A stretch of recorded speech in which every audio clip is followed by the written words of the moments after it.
What's going on? This is Ryan with Automatic Comics, and up next we are going to talk about a $20,000 to $30,000 bullet I just dodged from the Heritage Comic Auction. Other people dodged that one too. Let's talk about what happened, why this is important, that everyone's got to be vigilant out there, and that there are definitely sketchy people in this hobby, and this is an example of one of those situations. So stay tuned.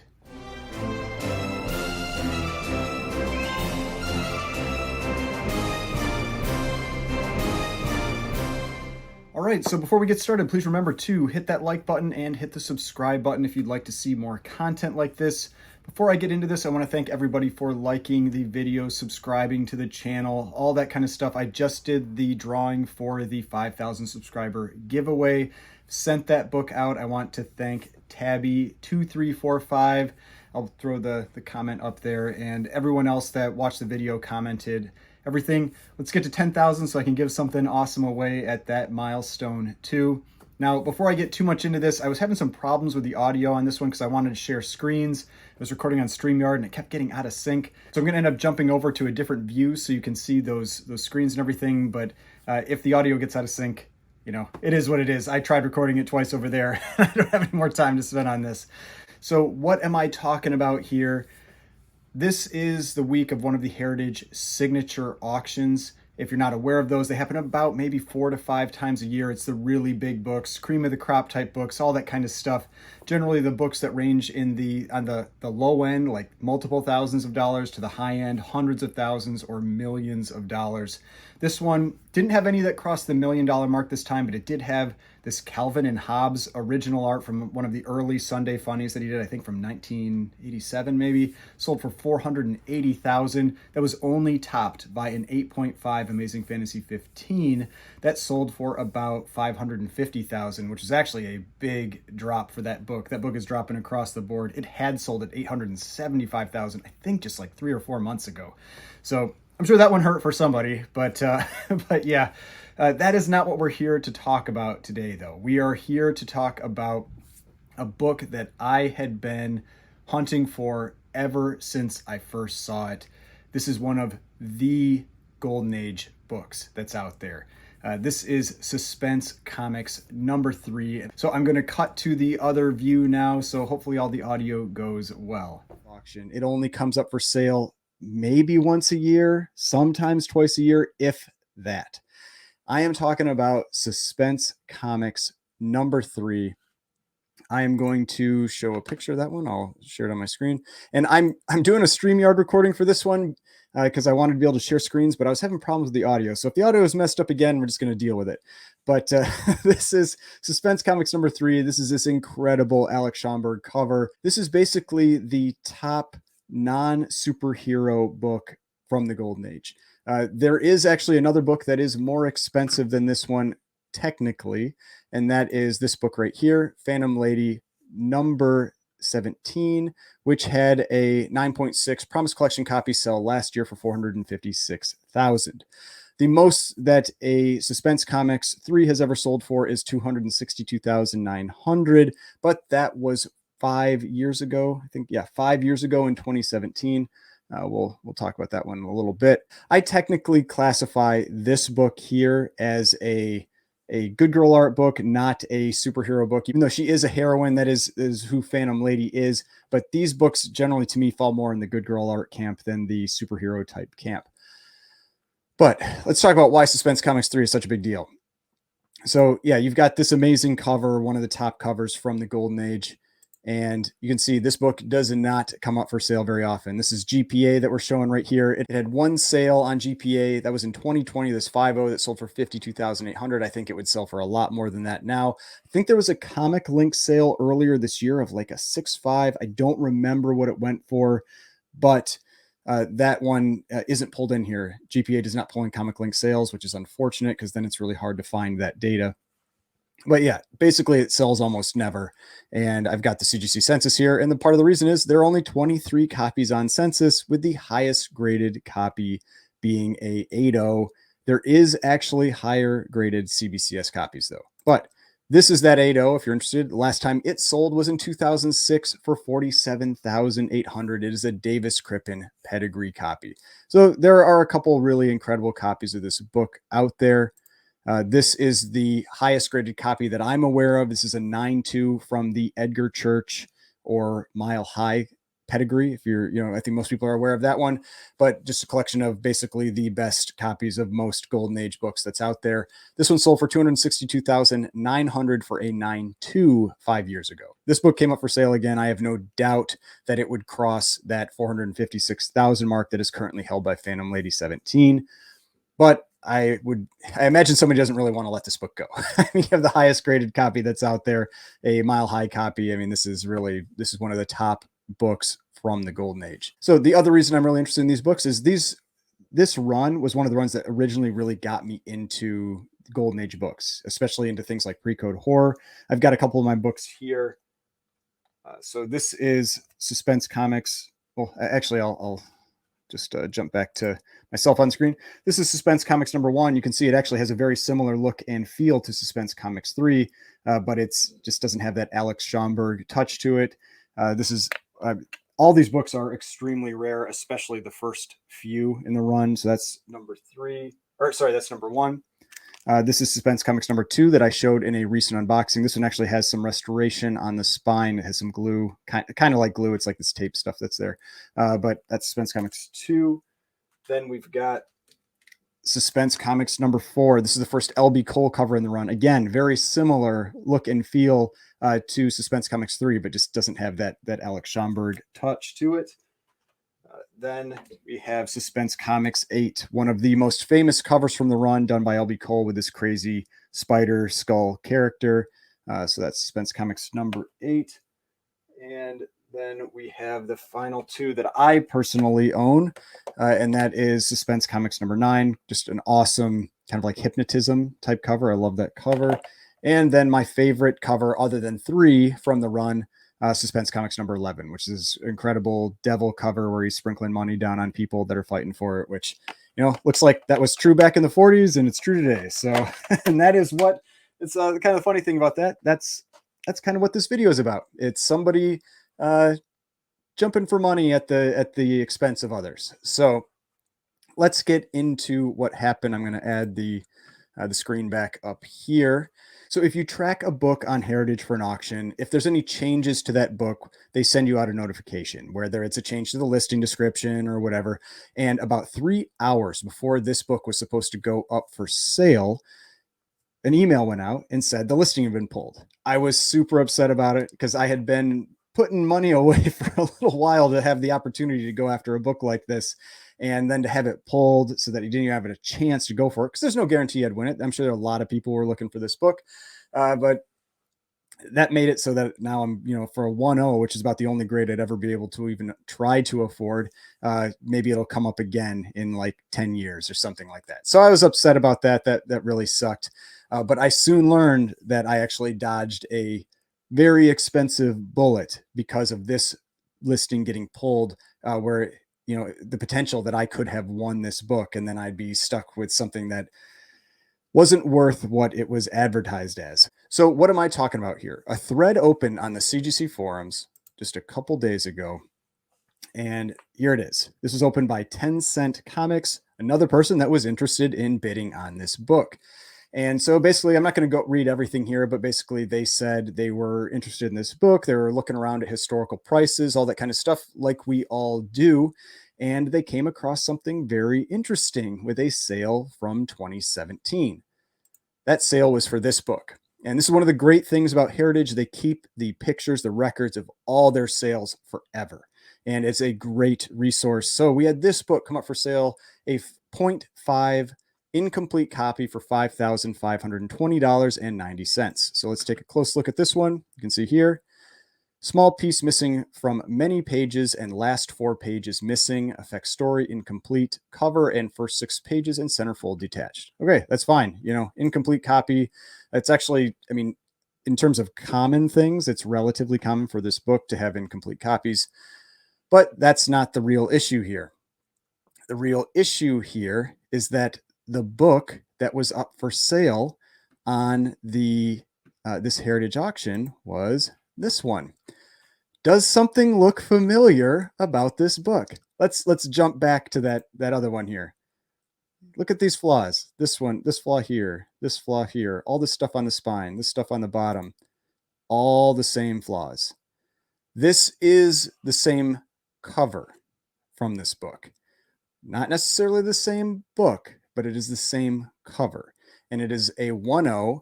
It is a complete copy. You can see up here, it just says spine of cover completely split and cover detached.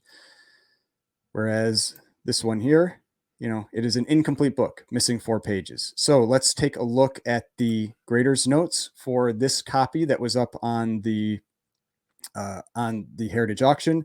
Detached to center wrap, detached cover, heavy pieces out to cover, heavy tears to cover, split spine. Nothing about anything missing. You can't get a 1.0 with missing pages.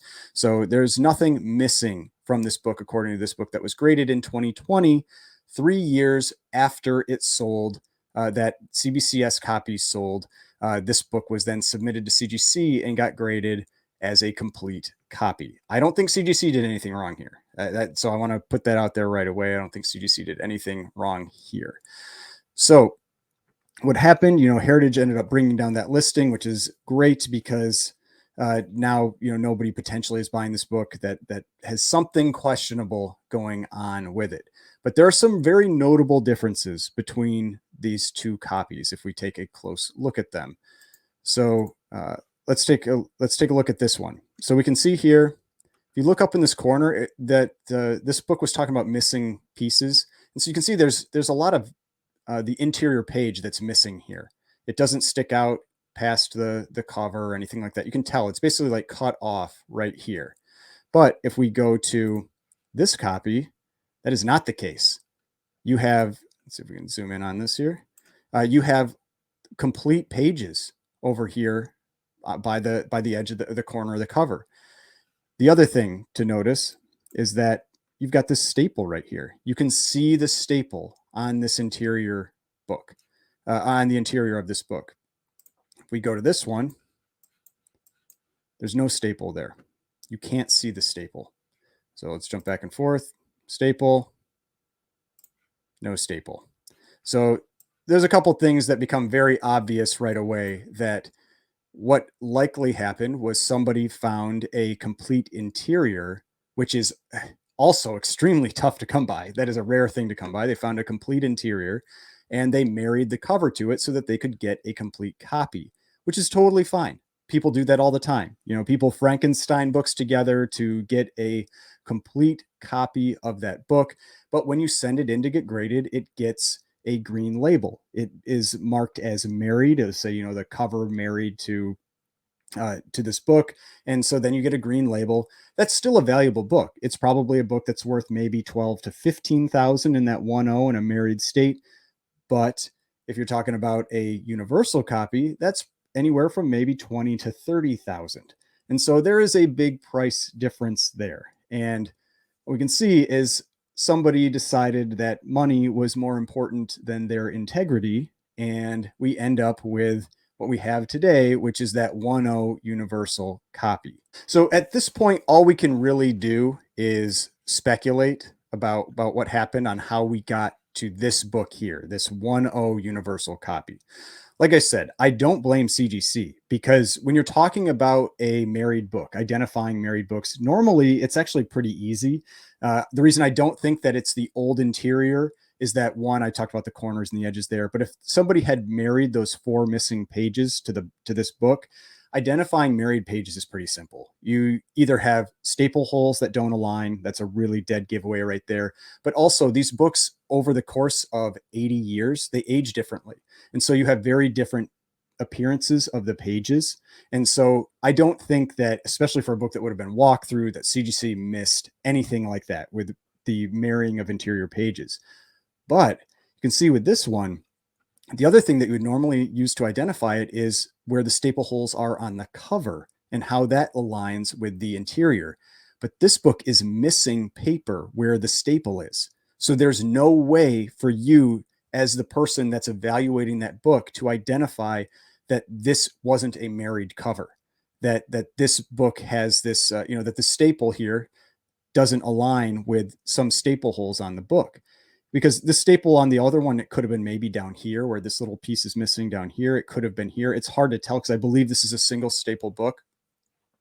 And so this really comes down to someone other than CGC, to me, that's really at fault here. Now, I can't say that it's the person that's actually got this book up for sale. They could be a victim here too. All we know is that this book sold in 2017 as a zero point 0.5 incomplete with that cover. That book could have changed hands 5 times, 10 times, 15 times in the last 5 years. We have no idea. But at some point, someone made a decision to be unethical and take money over their own integrity. So I think there are a few ways that this could have happened. Basically, you've got somebody that either cracked this out and then married an interior to it and then sold the book raw as complete and did not disclose that the book was married. And so then the person from that point on, they don't know. They assume that it's a complete book. And so then whoever ended up ultimately submitting to CGC assumed it was a complete book. CGC got this and couldn't differentiate between a married and an unmarried book. And they assumed it was complete, and you get the blue label. Or you have somebody that did sell it to someone else. They cracked it out, completed it, and sold it as a married cover. And that person knew that it was married. They submitted it and they got the blue label and decided not to contact CGC and said, I'm going to go with this. And that person is the one that's at fault here. It is not CGC. It is that person. Because if you're talking about grading, if it's something like a grade that you disagree with CGC, that is not an issue. That's where it's CGC grading. It is what it is. But in a case like this, if you knew what you were submitting and you got this back, you had the responsibility to reach out to CGC to have that corrected. That is on that person. But again, we don't know if that happened, that happened 2 years ago and it changed hands multiple times since then. We have no idea. But somewhere along the way, someone made a very poor decision. And I honestly, I hope it kind of comes out. I hope it comes out at some point, because this type of thing is not needed in the hobby. If you are the person that knowingly did this, you are not necessary for this hobby, because this type of thing it wrecks credibility for everybody. It makes everybody question everything. And so, I mean, shame on whoever ultimately made that decision, because it's very unfortunate. But because of that forum that got created, the person asking those questions, the conversations that came from that, ultimately Heritage was notified of this, and they made the right choice and pulled this book from the sale because there were questions around it, and props to them for that. Now, one thing I don't really like that you can't see it anymore. That's why ultimately I had to go find that picture, which I found on the internet, of that book that had been posted. But you can't actually see it here anymore. So that's why I want to say, if you're ever interested in this book, make note of this cover, make note of these flaws, make note of this CGC identifying number here, because this book is a married book. This is not a universal copy. So hopefully now that book got pulled down, it will be resubmitted to CGC and get the correct label. But I don't know how that's going to ultimately play out, but I would be very wary if you ever see a book with these types of flaws. If it's in a universal case, it is not a universal copy. But just some other little things from this. This is why I really do like what Go Collect provides, because you can see here, you can see all of the pictures of prior sales. It makes it very easy. And you can see that book right here, 2017. That is that same image. If I would have checked Go Collect, I would have caught this. I didn't check Go Collect for this one, and so I didn't catch that. But that's why you really do need to be vigilant all the time, and that's why these sources like Go Collect, because of the images, are very useful. It's also why Heritage is an incredible source, because they keep all of these prior sales. And so I've actually got a friend in the hobby that one of the things that he has recommended to me, and I've done this and it's been very helpful for me. If you're ever buying expensive raw books, check Heritage for that book, but a restored copy, because people will buy the restored copies, crack them out, and sell them as unrestored. And because of some of these very identifiable flaws, that is a great place to check to see if somebody has done that. That has worked for me on one occasion, and he said it's helped him on a couple occasions catch stuff like that. So just something to to be aware of, that these resources are out there, and if you're looking at buying these expensive books, these bigger books, that kind of thing, especially rare ones that have identifiable flaws, sites like Heritage with their prior sales and sites like Go Collect with the images of all the books are very, very useful. All right, so that's everything with this one. I thought that this was an important video to make, because it's so important to stay vigilant no matter what, especially when you're dealing with expensive books like this, where if there's a chance for somebody to make money by taking advantage of someone, there are people out there that are going to do it. And so you do need to stay on your toes. Luckily, this time it was identified, the auction listing was pulled, and so hopefully this all gets sorted out. The book gets resubmitted to CGC, gets that label with the green label that identifies it as a married cover. But yeah, definitely be on the lookout for this book if you see this one and it's still in that universal case. But if you enjoyed this video, please hit that like button, hit the subscribe button if you'd like to see more content like this. I've got more videos over here if you'd like to watch some of my other videos, and the subscription button right here. If you'd like to subscribe to the channel, I would really appreciate it, and I will see you in the next video.